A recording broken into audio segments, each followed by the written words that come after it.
with a public health update from Dr. Beth Daly. Dr. Daly.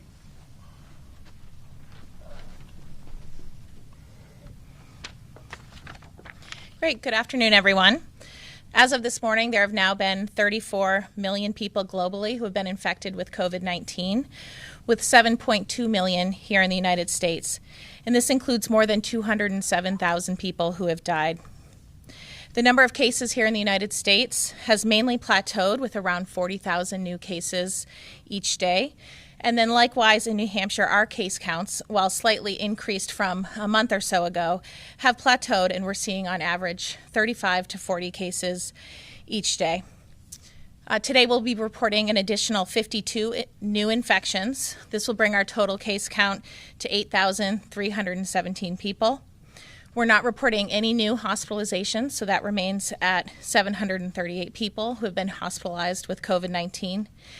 And sadly, we'll be reporting 2 new deaths today. These are people associated with a long-term care facility, and this brings our total number of people who have died in New Hampshire to 441. More recently, some of the infections that have been reported to us each day have been associated with institutional settings, such as long-term care facilities and schools. However, many are not, and they serve as a reminder that we should all continue to take our COVID precautions in order to prevent transmission in our communities. During our case investigations and contact tracing efforts, we have interacted now with more than 30,000 people in New Hampshire, and the vast majority of these individuals have been completely cooperative with this process and want to do the right things.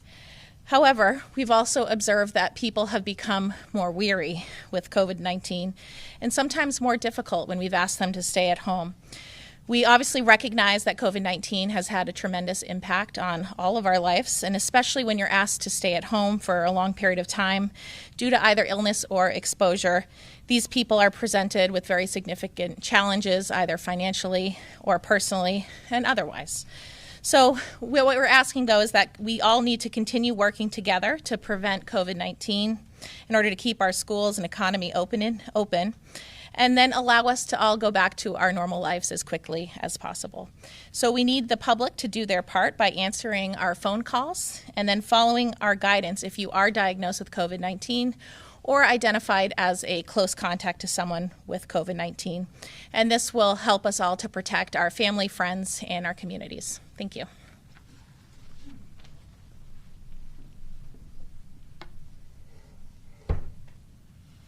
Good afternoon. I'm going to do a long-term care update today and then do some testing updating today. So we still have Mountain View, which is still in outbreak status. They did have a final round of testing yesterday, so we are waiting for the results to come back before we clear them. So we're hopeful there. We also are announcing 2 new additional outbreaks today at long-term care facilities. One at Bedford Hills Center. Bedford Hills Center has 33 residents and 14 staff for a total of 47 that have tested positive. And then also Ward Health Center in Windham that has had 3 residents and 1 staff for a total of 4 that have tested positive for COVID-19. All of these, both of these are new in the since last week, and we are working with them to do serial testing on their facility. For a testing update, some good news to share. We have a testing dashboard that's going to go live today. We're very excited about this. We are always striving to improve our dashboard so that you have the most up-to-date information at a click of a button. And it's very interactive. If you haven't been on our dashboard, I definitely suggest that you take a look. Our testing dashboard is going to be definitely interactive today. It will have some information both around the testing by community, like by county, and then also it'll have a separate link for UNH. Now, UNH we are reporting out separately right now, and we expect that in the next week or so that it will be automated into our dashboard. Additionally, we've heard over the last couple of weeks that we've seen more antigen-based testing coming into New Hampshire, both through all of the nursing homes getting their machines, and in the last couple of weeks they've been ramping up the use of their machines. Some of our assisted living facilities have already received the BinaxNOW cards, and we have a variety of different independent providers that are using antigen machines now over the last couple of weeks. So prior to today, antigen-based machines have been considered probable outcomes, right? We've often done an antigen-based test and then followed that up with a PCR test. Because of the widespread distribution of our antigen-based tests, we are now going to be considering those antigen positives a positive in our system. So although we've always treated an antigen positive the same as a PCR positive, we've never counted them in our numbers. The number was extremely small. But what we've seen over the last 2 or 3 weeks is the use is going up. So as of today, we are going to start counting all of those antigen positives into our numbers, and you will see overnight that our number of positives our case numbers are going to go up by 126. And that is from folding in those antigen positives into our case numbers. Now, the antigen negatives are a little bit more difficult because they're point of care. So what we're doing is we're building a platform so that our providers that are using our antigen machines, specifically around the BinaxNOW cards that'll be coming out, we expect to be receiving hundreds of thousands of those cards over the next several months. So we'll have a portal where they'll be able to electronically submit those negatives into our system. So we expect that over the next couple of weeks, and that should really give the public and anybody that's looking at our dashboards a really complete picture of both our PCR testing and our antigen tests, which will be called out separately. You'll see it. It's very transparent when we're going to be reporting our antigen numbers. So it really will be a complete picture, and it's great progression as we progress the technology of how we test people. Really being able to fold that into everything we're reporting is really, really important. Thank you. Well, great. Thank you very much, Commissioner, and thank you, Dr. Daly. A couple things that we want to talk about, and then we'll open up for questions. First, to really start as an expansion of what Commissioner Shibinette was just discussing in terms of the antigen tests and a lot of the news surrounding the incoming shipment of more rapid tests into New Hampshire. As we have reminded citizens throughout this pandemic, New Hampshire really has done, I think, an incredible job of setting a high standard, a gold standard, if you will, of making sure that everybody that wants a test can have a test. We have our very low % positivity rate because we're able to test at such a high capacity here. And obviously that's a huge credit to both the team at the Department of Public Health, but our partners from the hospitals to the community centers, some of the folks within the mobile testing sites, and the men and women of our National Guard that helped stand that up, some of the state employees that have given their time. So a lot of folks have really come together to make sure that we do have a lot of this testing capacity. This past week we found out that the state is set to receive 25,000 what they call the BinaxNOW antigen rapid tests. First 25,000 come in next week, with a total of 400,000 tests coming to the state of New Hampshire by the end of the year.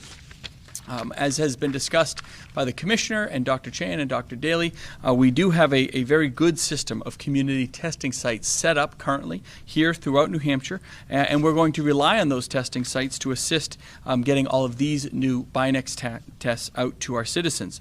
The community testing sites, they have their procedures in place, they have their PPE available, they have the training to perform the tests, and they know how to segregate individuals if they're symptomatic. So folks will be able to use one of the 25 testing locations around the state to make sure that they can have access. And the access is what really testing is all about. It's great if you have hundreds of thousands of tests, but if citizens can't easily get the tests and easily get those results, the system tends to really break down.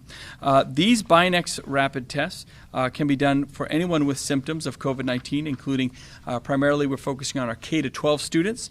and teachers, frontline healthcare workers, emergency responders, other folks in those what we call those high-risk populations. But again, with 25,000 tests per week coming into the state, it's going to provide a lot of opportunity and really take a lot of burden off the traditional PCR testing system. That, in theory, should help a lot of our turnaround times for PCR tests to go down, and again, allow folks to get results in about 10 to 15 minutes. I mean, it's really that fast and that simple of a test that folks can have for their kids. And it is a game changer in terms of flexibility, specifically for families. So if you have a child, for example, that might have symptoms of a cold or flu or COVID, you're not sure what it is, we don't want those families to have to keep those kids out for weeks on end potentially to be able to go and get and utilize one of these Binax tests, have the results in about 15 minutes, and hopefully it comes up negative, and you're kind of back on track for that student to get back into the school system a lot quicker and sooner than maybe a traditional PCR turnaround. So it's a very non-invasive test. We're going to have them located all across the state, and I just think it's going to be an awesome game changer for families that are just looking for flexibility, so the kids don't have to be out of school or our workforce doesn't have to be out for extended periods of time.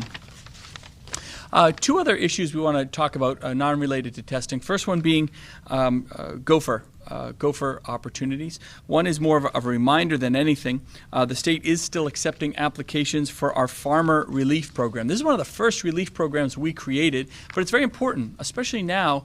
A lot of farms are bringing in harvest. The farms are actually, both the large and small farms are, I think, doing fairly well, but there is still a lot of COVID impact there. And so there is financial opportunity for non-dairy farms to apply for relief for COVID-19 related expenses or lost sales related to COVID, cleaning, sanitizing costs, whatever it really may be.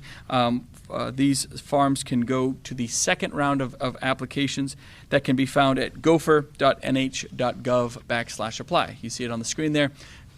Or right there, gopher.nh.gov/apply, and that will be open until October 15th, so there's about 2 more weeks for the farmers to get in onto that program.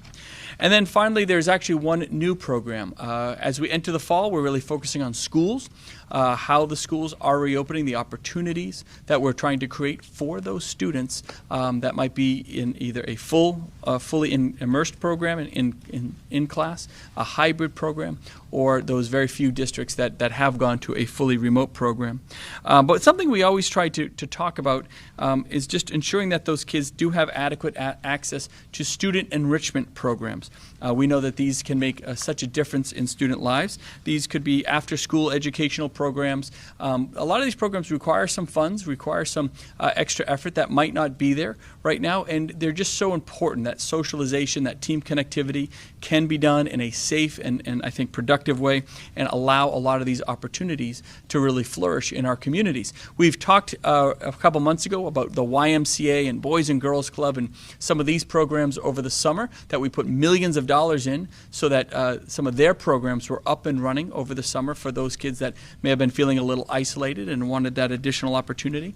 And a lot of those programs have bridged into the school year, which is a very good thing. Well, today we're announcing an additional $1.5 million. Look, we just added $500,000 to it. That's actually true. I literally just added $500,000 on the way over here. But it will be $1.5 million because in talking to the Department of Education, there's just a lot of programs there. We don't want to leave anybody behind. So these could be programs, after school or enrichment programs that schools work with that could be for problem-solving skills, technical skills, personal development for our kids. A couple examples that came up this past week, which I think just really hit home. One was the Girls at Work. Girls at Work is this incredible program run out of Manchester that provides young girls real world skills, if you will, hands-on skills, building things. They built the bench in my backyard. Frankly, they opened up a new location in downtown Manchester, which is great, and they allow hundreds of girls to come in and really not just have the social interaction, but real world skills. It gives them confidence, gives them that team building, working with others, that peer-to-peer support. Phenomenal program. There's funding shortages that may limit their ability to get some of the programmatic opportunities out to these young girls. And what they're really doing now is providing these kits, these kind of workshop kits to these kids all across the greater Manchester area. Well, we don't want that to go unsupported. And we do have a lot of flexibility. We've been very smart with spending our CARES Act money, and we have some flexibility right now as the school year opens up. And so again, we're going to make sure we provide all the funding to get hundreds and hundreds of those kits out. Another similar program would be FIRST Robotics. I think a lot of folks know I'm quite passionate about the FIRST Robotics program. It was founded right here in New Hampshire. It's now a worldwide program, one of the most successful enrichment programs that you can find across the entire planet, frankly. Founded right here in Manchester. Our announcement today is very simple. Every school that wants a team, every school that wants a kit, we will pay for the kit. We don't want anyone to be left behind in this process. And so folks, whether it's the schools or Boys and Girls Clubs, whatever it might be, they can go to firstnh.org, FIRSTNH.org. That's the FIRST website, and find information on now how to get your team organized, sign up. But again, the state is now going to pick up the costs because we just don't want cost to be a barrier to the few opportunities that may be provided. And schools may have a lot of other ideas, and working with the Department of Education, we think that there's just a very big opportunity to keep those doors open. And so we're going to be releasing an application process for that fund in the next couple days or so. But we just wanted to give a couple examples of what we're talking about. And again, just really, whether you're in a fully remote school program or you're actually back in class, we just want a lot of these extracurricular programs to be successful because they are so important for so many kids across the state. And then finally, one last comment just on school reopening. We got some good data. We're always looking at different data around the country and specifically as it is the fall, we're looking at how schools are reopening, the K-12 system, the university system. Are we successful? Is the testing where it really needs to be? A national survey that was released this week did rank New Hampshire public schools in the top 5 safest in terms of reopening.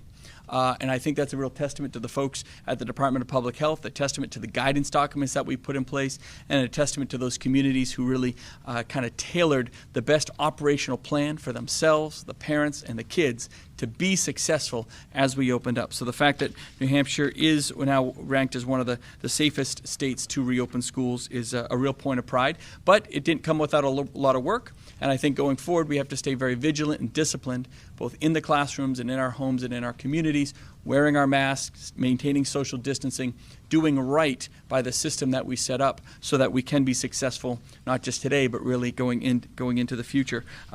Opening the schools, I always said, opening schools on day one is easy. Keeping them open and maintaining low levels of COVID, that's the real skill, if you will, and that's, I think, where we've been very, very successful.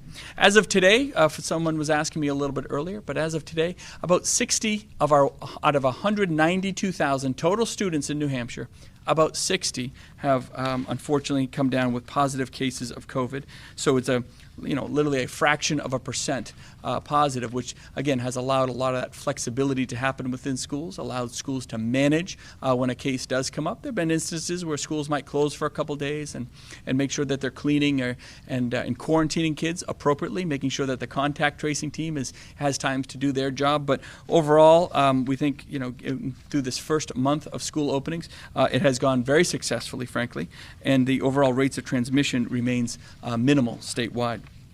I want to say I think Stratford County might be the only county where it's deemed moderate, but that's again because UNH is in Stratford County, and we obviously have some higher levels over at UNH. Nothing that can't be managed, but overall, the statewide, the schooling still remains in a minimal stance. Over 80% of our schools are open in some form, and that's another really good sign. And so for those who are in a fully remote learning situation, hopefully they've seen some of the successes that other schools can have, maybe brought some ideas forward in their own districts that can be deemed as successful to allow that opportunity to happen for their students as well.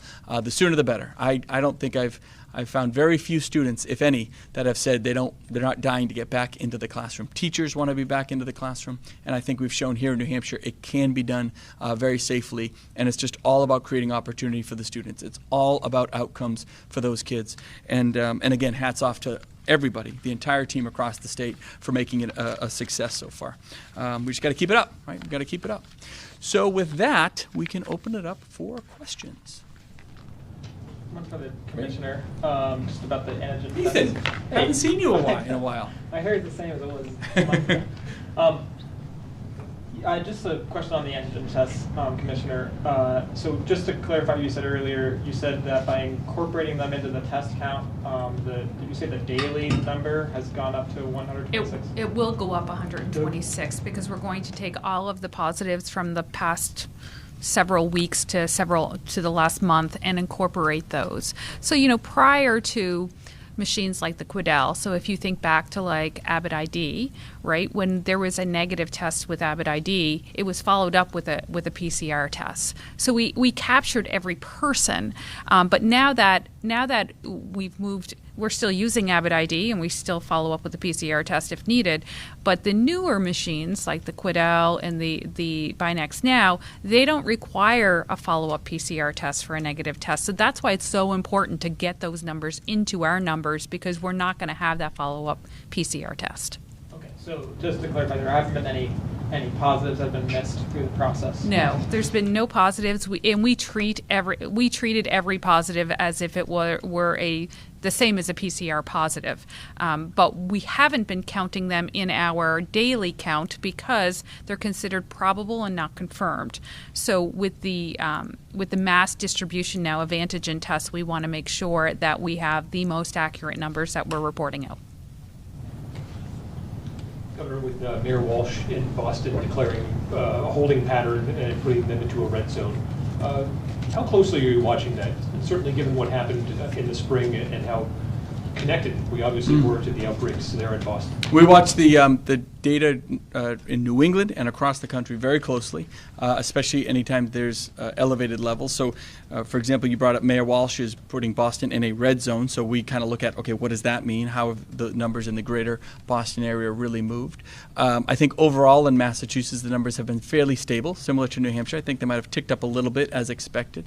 Boston is really the higher concentration right now of a lot of those areas. So, no, we watch it very, very closely. And again, it's why I really emphasize we get these good data points. We're ranked one of the safest states to open schools and all of this. Our economy is very strong, but nobody should be relaxed. I think Dr. Daly brought it up that, I know everyone is tired of COVID.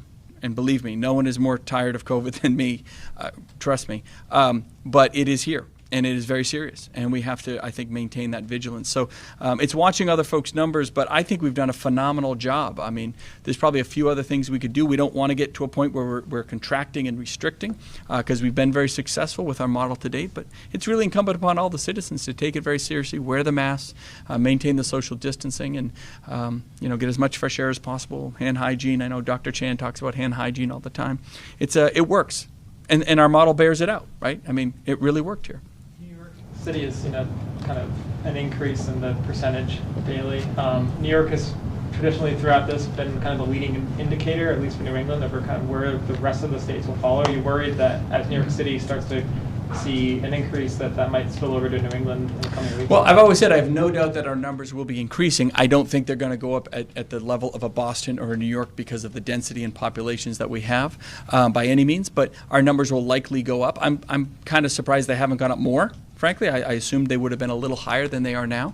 But again, I've always said my job is to plan for the worst and really hope for the best. But we are planned and we're ready. So even if I think our percent positivity is still well under 1%, unless it got to 4, 5, 6, 7%, and like you're seeing in other parts of the country, you're seeing percent positives well in excess of that. If you look at what's happening in North Dakota or South Dakota, Iowa, some of Utah is really spiking, Montana. The reason I look at those states quite a bit is because they have more rural populations, but their numbers are still going up. So they have smaller cities with rural populations, very similar to New Hampshire on a bigger scale, but very similar as well. So my point is we're not just watching Boston and New York as the high density areas. We're watching about how this virus has been able to spread through the fall in some of the more rural states as well. Governor, could you as a commissioner provide any update about the cluster of cases that were found at a Greek Orthodox church in Portsmouth? And in particular, respond to what the Boston leadership of that church has said, that they're going to continue to share a spoon and chalice during services. Well, I guess I would refer, there is a cluster over at, is it St. Nicholas in, I think, the Greek church over in the Portsmouth area.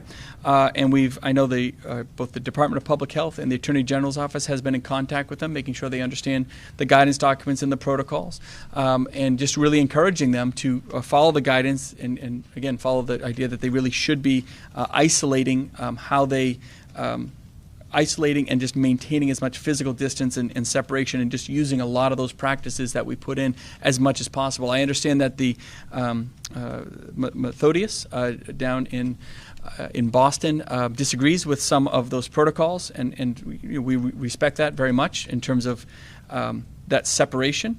We don't want our guidance to interfere with how people practice their religion. But we are going to make sure that we have the guidance there to, again, make those encouragements, make them understand some of the risks and the protocols that can bring a higher level of transmissivity. And unfortunately, we saw it in this one church. But, like everybody else, we're going to continue to work with them and hopefully encourage them to maintain the safety protocols that would help mitigate the spread of the virus. Hi, Governor. Hi, how are you? Good to see you, Paula. Good to see you. I have a question about hospitals. The hospitals throughout the state, through its representative, Steve Onen, spoke to the Gopher Commission this week and indicated that they're facing $300 million as a whole before the end of the year, with our issues related to what we've got left in COVID CARES Act money. Do you expect a majority of that freed up money to be able to help those hospitals, or what's your plan with that? So the latest data that my office received showed that if you look at the hospitals as a whole, their costs in the state equal just over $3.6 billion. Their losses, as relative to that cost, is about over $500 million short. But when you add back in the support that both the state and the federal government have given, it comes out to about $187 million in the red, right? So a few hundred million have now been put back in.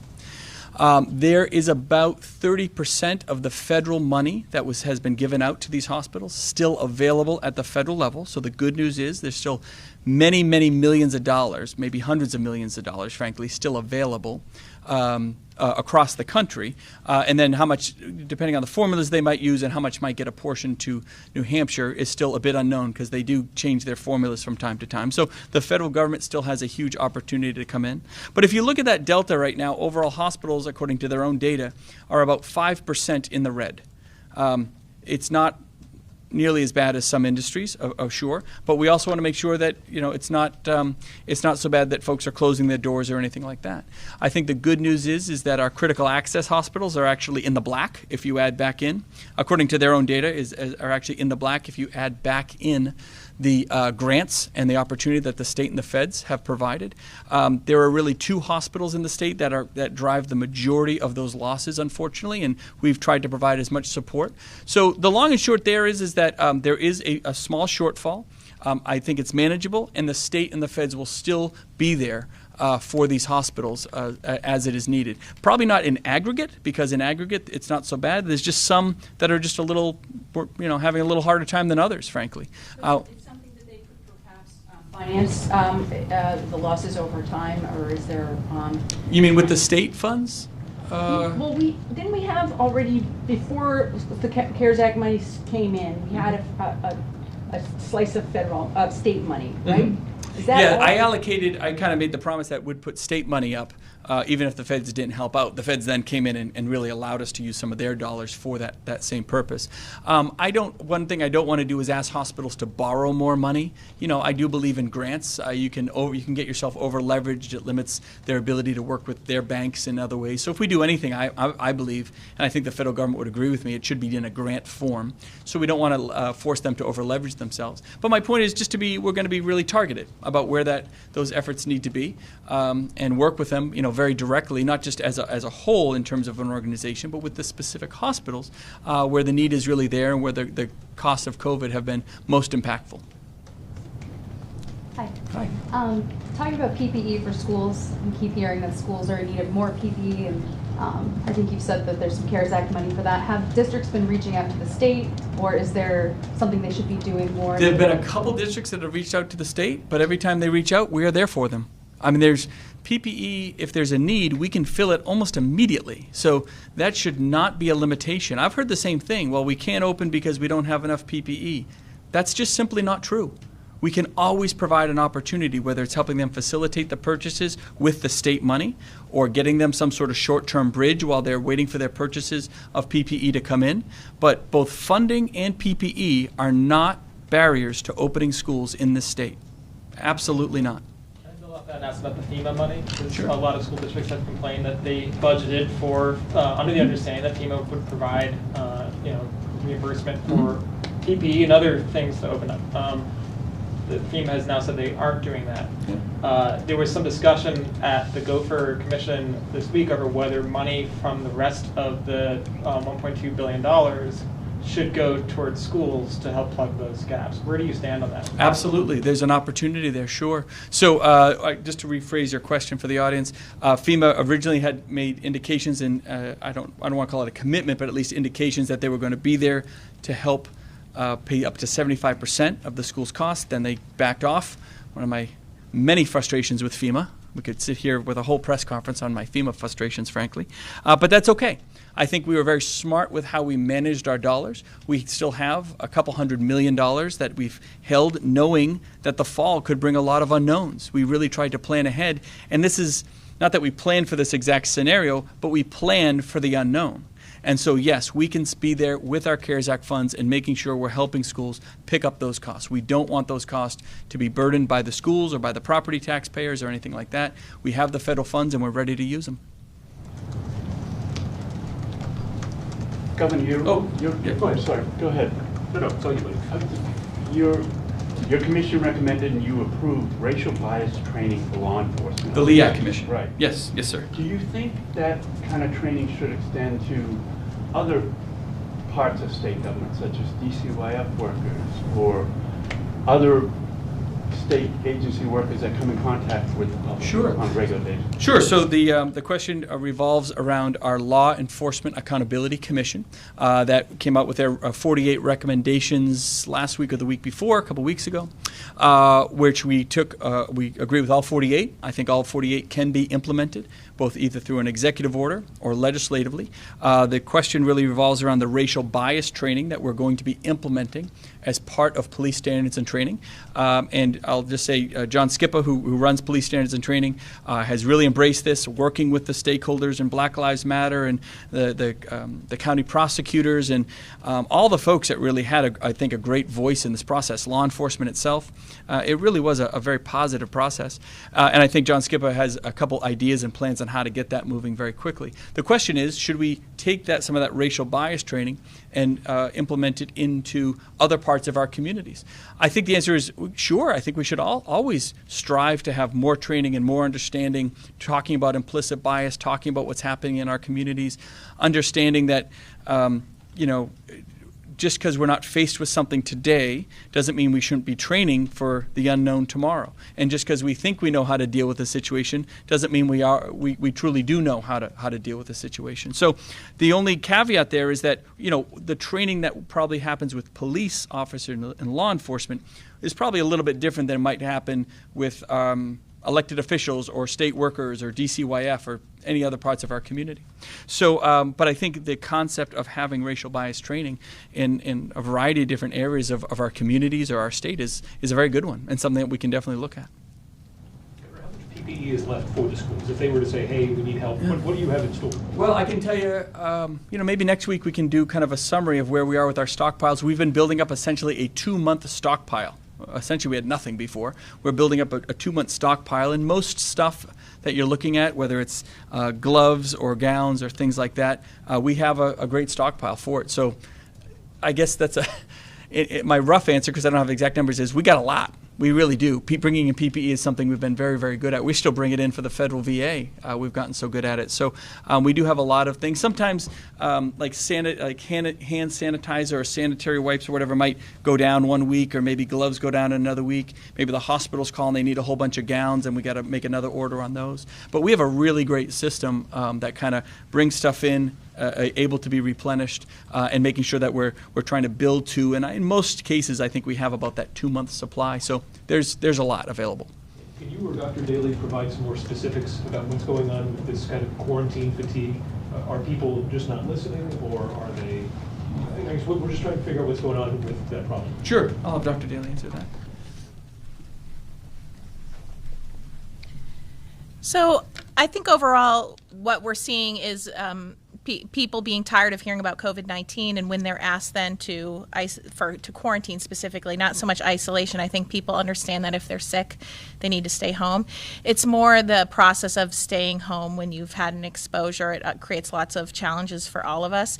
I would say overall, still the vast majority of people are very fully compliant, but we're just starting to see a little bit increase of people pushing back on that. Sometimes people, they have a tough time accepting that news initially. They might not be very nice to the person who's calling them. We try to have another person call them, and eventually we get people to comply with that. So it's not so much an issue of compliance, because we can work through that with the person. It's just more the initial reluctance to quarantine, or pushing back on having to quarantine, for example, with household contacts, because if you stay in the same environment as the person who has COVID-19, you have to stay at home then while they're sick, and then once they're recovered and they're allowed to go back out in public, because their last date of exposure then was the last date that person was infectious, they have to extend their quarantine for 14 days, so they could be in quarantine for a long period of time, and even longer than the person who had COVID-19. So just very difficult and challenging. So we just want people to hang in there and stick with our guidance, working with us to make sure that we're not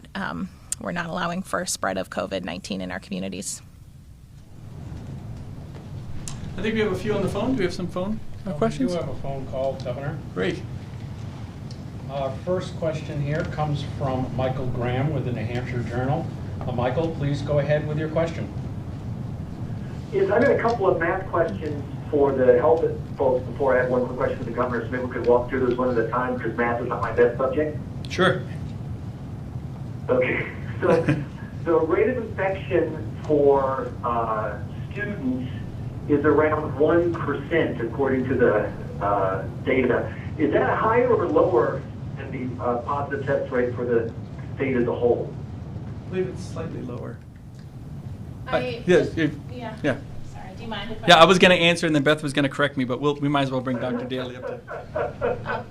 May I ask if you're referring to the school's dashboard where it says 1% statewide? Yes, I am. Yeah, that positivity rate on the school's dashboard is actually referencing all of our test data. So that is the statewide overall positivity. It's 1%, but remember that does not include the UNH data yet, so it's actually much lower than that. It might be 0.5%. That's not specific to schools. What you heard the governor mention earlier is a rough approximation based on how many school children there are in the state and how many cases we've had recently. So the rate of positive tests is smaller among school-age kids, and you mentioned UNH. UNH data shows that the students are far less likely to test positive than the faculty and staff. And I'm wondering if you think that the schools, about 1 in 5 that are yet to offer any in-class instruction, to take into account the actual data showing how demonstrably lower the risk is for these younger people as they make decisions, or is there some other risk factor that the schools aren't telling us about? Because many parents are contacting us and asking the question, we're the 5th safest schools in this country, why aren't more of our schools open for classroom instruction? Well, I think your question brings up a very good point. Now that we have a month's worth of data under our belts for the schools that have been for the kids that have been in school, as you brought up, it is a very, very low percentage rate, even relative to our already low percentage rate in the general population. And the hope is that, exactly what you're referencing, that some of the schools that are in a fully remote position right now will look at that data, look at the guidance that we've laid out, look at the we have the when to change metrics that Dr. Chan and his team at Public Health put out as well. We've put out a lot of guidance documents, not just to how to manage a classroom, but the data to look at to make decisions at the local level. And so hopefully if they're using that, they're realizing that their counties are either in a green or what we call a yellow position based on overall transmissivity, based on the fact that kids right now, at least in the data shows, there are about 60 or so kids out of the 190,000 that we have in the state that that currently are positive.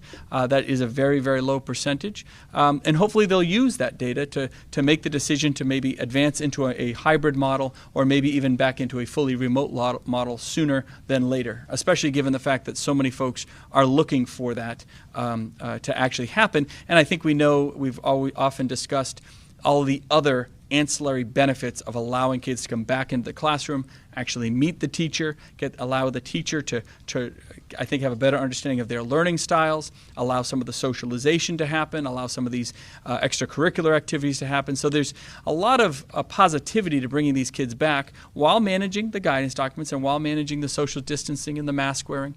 And I think the majority of the schools that are open in the state have shown there is a model to be successful. That's all we have here, Governor. Did he have another, Michael, did he have another one for us? Did we cut him off? No.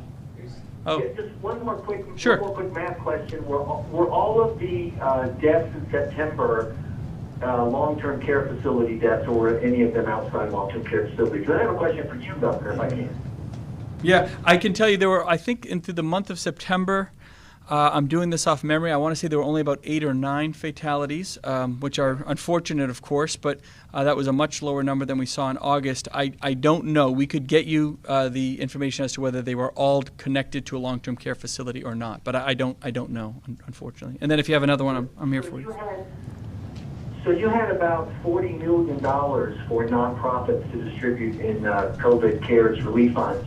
And your opponent in the governor's race, Senator Feltus, has made an issue of the fact that one of the organizations that got those funds was a pregnancy crisis group that is pro-life. And even though the money is handed out by a system where you apply and there's a whole series of bureaucracy there, he says that he would step in and stop that group from accessing the funds that they applied for and qualified for due to their viewpoint. Number one, do you as the governor have the power to decide in this process who does and does not get the COVID money? And two, do you agree with that stance on that's how the money should be handed out? That's my last question. So through the COVID process and working with the Gopher team, all the different funds that we've created, and I want to say we've put maybe 40 or plus different types of funds available across the state. One thing we always insist on is that we define eligibility and we make it equitable across the entire field. There are no litmus tests to opinions or political viewpoints or anything like that. Everyone gets this equal shot at the money. And I don't think any politician or governor should be picking winners and losers based on whether they agree with their philosophical positions or not. In the specific case of the nonprofit relief fund, we call it the NERF fund. I created the fund because so many of our nonprofits provide key services in our communities on the front lines. We didn't want to see those organizations deteriorate. We weren't sure where the charitable giving end of things was going to be. And there is a huge employment. I mean, there's thousands and thousands, tens of thousands of our citizens are employed by those organizations, just like in the private sector. So we really wanted to make sure that we stood those up, and we allowed the decisions and the formula, if you will, to be determined by the New Hampshire Charitable Foundation, working in concert with the Charitable Trust. So they were the ones that really defined that formula, allowed everybody to come in and participate, and as long as you were eligible under that formula, everybody got an equitable share. And Again, I would I strongly disagree that any one individual should be picking winners and losers and having litmus tests, especially when these funds are so important to keeping really important frontline services moving forward all across this state. We're all set here, Governor. Great, excellent. Let's go to Ethan. Sure. I have a question about the debate from this week. So Sure. There was a moment the presidential debate. Presidential debate, yes. There was a moment in the debate where President Trump urges supporters to, quote, go into the polls and watch very carefully. And it was among his comments about how the absentee ballot process, he says, will lead to fraud. What is your reaction to that? And there's been some concern that those comments will lead to voter intimidation in the polls. I don't know what those comments mean, frankly. Go into the polls and watch carefully because of the absentee ballots. Look, I'll tell you, in New Hampshire, we got a great system. Our absentee ballot process is tried and true. We're going to have some of the highest voter turnout, as we always typically do. I don't. You can't go into the polls and watch the absentee ballot Well, process. I I mean, you actually- can, but Sure. I talked Yeah. to the Secretary of State's office today. It is legal to observe Yeah. outside of the voting area. Sure. The yeah, we have election observers process. in all of our polls. I mean, that happens, and both Republicans and Democrats observe to make sure it's a fair and equitable process, and it works. It works really, really well. The people of the state, I've always said it, but I really mean it. You should be very excited, frankly, that you have a Secretary of State like Bill Gardner and an Attorney General like Gordon MacDonald that are making sure that the system just works. And our primary bore it out. We had a huge number of absentee ballots come in, and a lot of folks, record numbers of people coming into the polls in the process. It worked really well. We counted all the ballots with very little issues. We had our winners that night. Some of the closer races, as we always do. I think there were some recounts maybe the next day, but our system works great. It really does. And we're just going to be prepared knowing that those numbers will increase in November, right? The number of absentee ballots, the number of folks coming into the polls will increase. But we kind of had a trial run just a few weeks ago. It went well. And I think we all feel very confident that working with some of the cities and towns, I know they're constantly working with the cities and towns who have asked for a little more flexibility because the absentee ballot number will be so high. And they're working with them on an individual basis to find out what flexibilities they can provide just to make sure it's successful for everyone. But process aside, local election officials, some local election officials in New Hampshire are expressing concerns that the president's words will cause people to cross the line from peaceful observation of the election process to intimidation. And that Oh, would be you a know, we don't problem want on to, election yeah, day. you can't, look. But I guess what would you say to election officials who are worried that there might be more antagonism at the polls that Yeah. might kind of disrupt the process? Regardless of anyone's comments, either in the state or out of the state, the president, the governor, or anything, if any election officials in any city or town in the state of New Hampshire have any concerns, and they might, over comments that are made, intimidation, anything of that level, they have direct access to the Secretary of State and the Attorney General. You know, one of the benefits of being somewhat of a smaller state is we have that personal connection with all 220 cities and towns, and they should let those concerns be known, work with the folks at the state level who help manage and ensure the integrity of the system. And I think in doing that, we still have 4 or 5 weeks to go here, and in doing that, I have no doubt that all of their concerns can be allayed. But obviously, any comments that are made that could be interpreted as being intimidating are not acceptable by any means. I have a question about the long-term care update you gave, Commissioner Chabot, and concern about the numbers that you described, and if you could give me a little bit more detail on both the case in Bedford and in Wyndham. We had been on this really nice, slow and steady, and these just jump up. What happened? Sure. So you know, specifically around Bedford Hills, I would imagine you're talking about because, you know, prior to last week, their numbers were 0, right? And in the run of about a week to 10 days, they went from 0 to 47 between staff and residents. That is a testament to how quickly COVID-19 moves. Now, this facility participated in the surveillance program, and just 7 to 10 days prior to their first positive, they had tested all of their staff, and they were negative.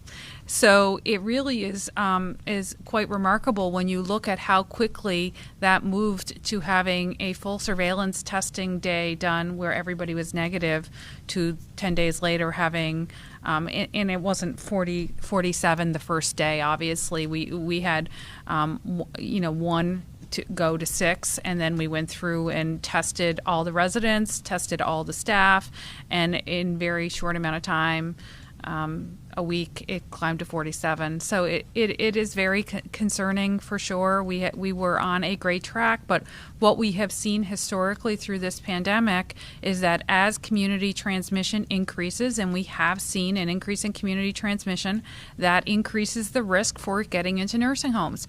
Our caregivers in nursing homes shop at the same grocery store. Their kids go to the same school. They go to their kids' soccer practices and go to the gym and all of those things.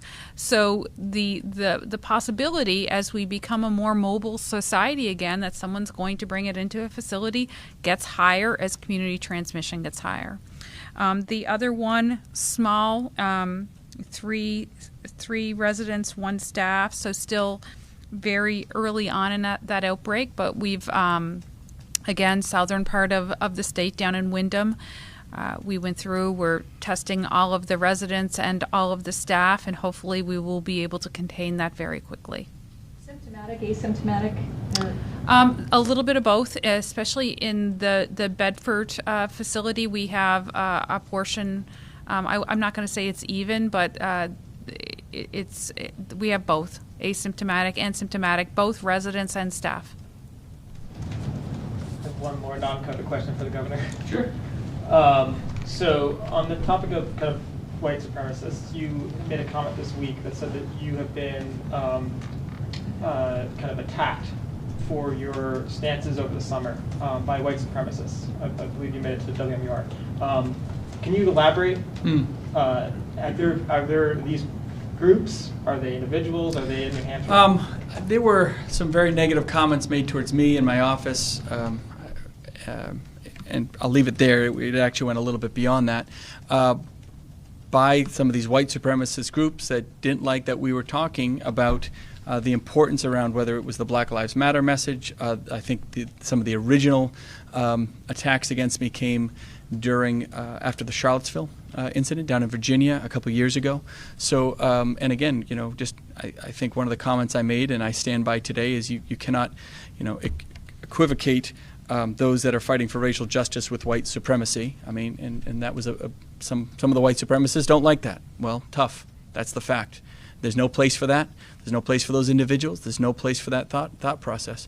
I mean, I think in this state, I'm very proud of what we've done in this state. And not just talking in the last 6 months here. I'm talking in the last 4 years, right? We finally have a civil rights unit. We didn't even have that at the AG's office. We have our Commission on Diversity and Inclusion. What our LEAC Commission just did is just phenomenal because it was done the right way, working with law enforcement, the Attorney General's office, the prosecutors, the stakeholders as part of Black Lives Matter, the ACLU. They were all there in the room together at every meeting.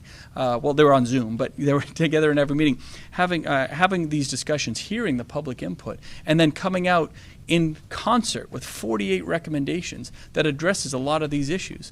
So yeah, I'm sure the white supremacists don't like that we're taking a very proactive stance on it. We're being aggressive about it. We don't tolerate riots and hate in this state.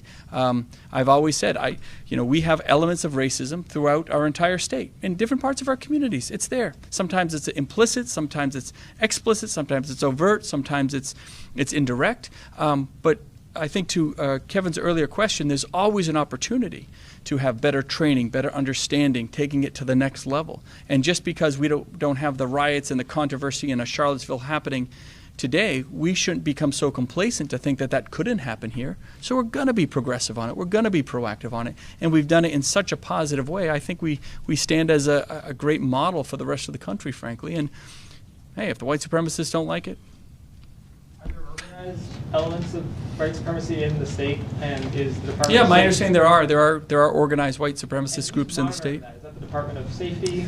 I think a combination of safety and the Attorney General's office have had interactions with various groups over time. This is, I mean, unfortunately, this is nothing new. This is, I think, there are elements that have been here for quite some time. I think individuals, some of the leadership that was part of that some of that Charlottesville rally, and some of those groups that were involved in that may have even come from New Hampshire. If I'm doing this on memory now, I think some of that might have come from New Hampshire. So we don't, again, it might not be overt in our communities. It might not be something that's overt that we see every single day, but there are elements that are there, and we're going to challenge ourselves to always be better, be that stand-up model. And I've been attacked by them, but I imagine they're not going to like some of my comments today, but that's okay too.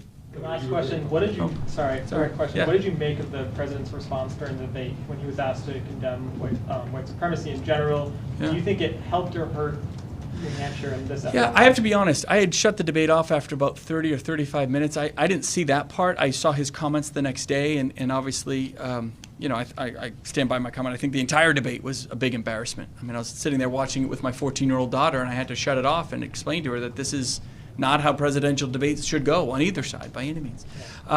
So in terms of those specific comments, I was pretty clear that you cannot equivocate one to the other. You can't be in a gray area when you talk about these issues. You really can't. You have to be firm about it. And again, I didn't see exactly what the president said, but reading his comments the next day, I think you just have to be firm about it. You have to, set it there. And I think, I think that's where he definitely fell short.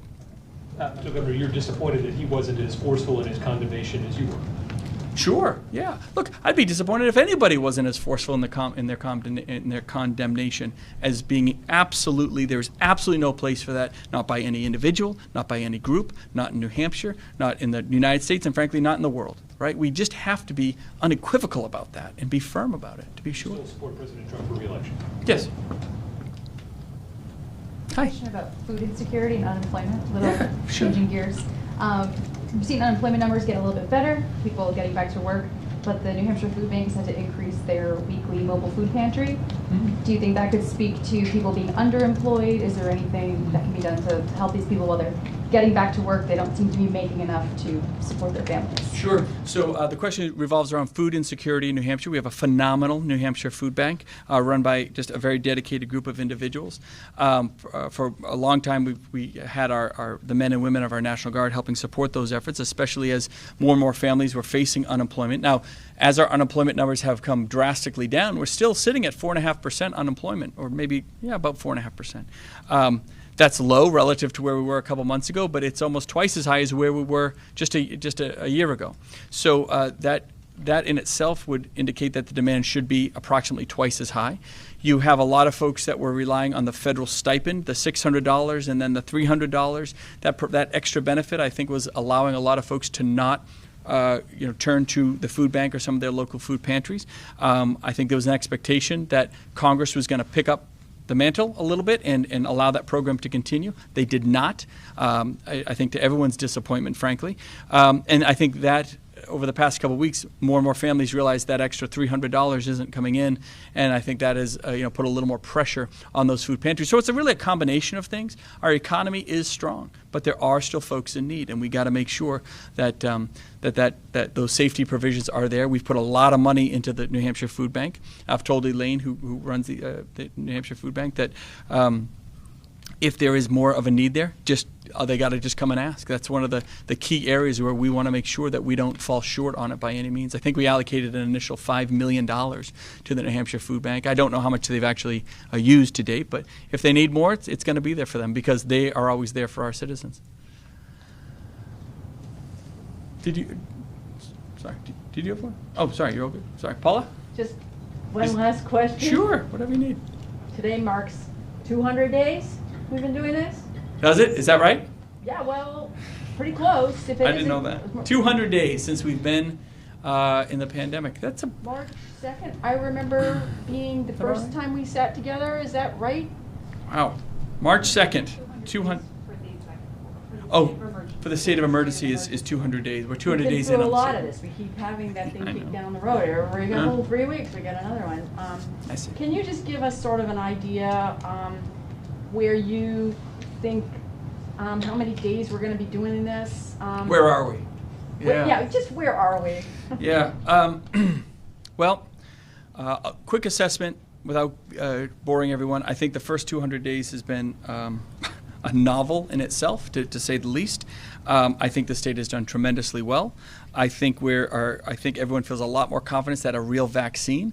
We know multiple vaccines are in their third stage of trials. We know the FDA is overseeing that. They're not shortcutting the process. They're speeding up the process, but they're not shortcutting it. So I think there should be a lot of confidence that if and when a vaccine becomes available, it is going to be a safe vaccine, and we're going to make sure that it gets out to those of highest need first, whether it's the elderly or some of our frontline healthcare workers or whatever it might be. And we have a commission going through and making sure we set those priorities, using our public health network, getting to be able to get that vaccine out. I think that looks like it'll be available sometime end of 2020, early 21. And I think that will be the first giant puzzle piece to getting to an end. And I think that comes to the point of your question. When is the end of this thing? The vaccine is going to be the first giant hurdle. And until we really get there, I don't know if there'll be a lot of confidence that that the end is really in sight. It is in sight, but how do we actually get there? And I always use the analogy of being in a train tunnel. You can see the light at the end of the tunnel. That's great, but it's really hard to figure out, are you really at the end or are you only about halfway there? I think we've done phenomenal through the first 200 days. I don't want to be doing. I hope that I feel very confident the next 200 days will be a lot better than the first 200 days. A lot more flexibility, a lot more economic opportunity, but we still have to stay vigilant. We have to stay on top of it. I think the numbers are going to go up, to be sure, but it is nothing that we can't manage, whether it's in our schools, our universities, our workplace. Our testing capacity is huge. Our contact tracing is huge. All the tools are there to be successful till we get to the end of this, and there is an end in sight. So whether it's 100 days away, 200 days away, or 30 days away, I'm not quite sure. I'm definitely not one to say. We are not going to be at a place where we're saying mission accomplished on COVID for quite a while. I think even once the vaccine comes into place, that is going to take months, not just to implement, but it could be a 2-shot vaccine.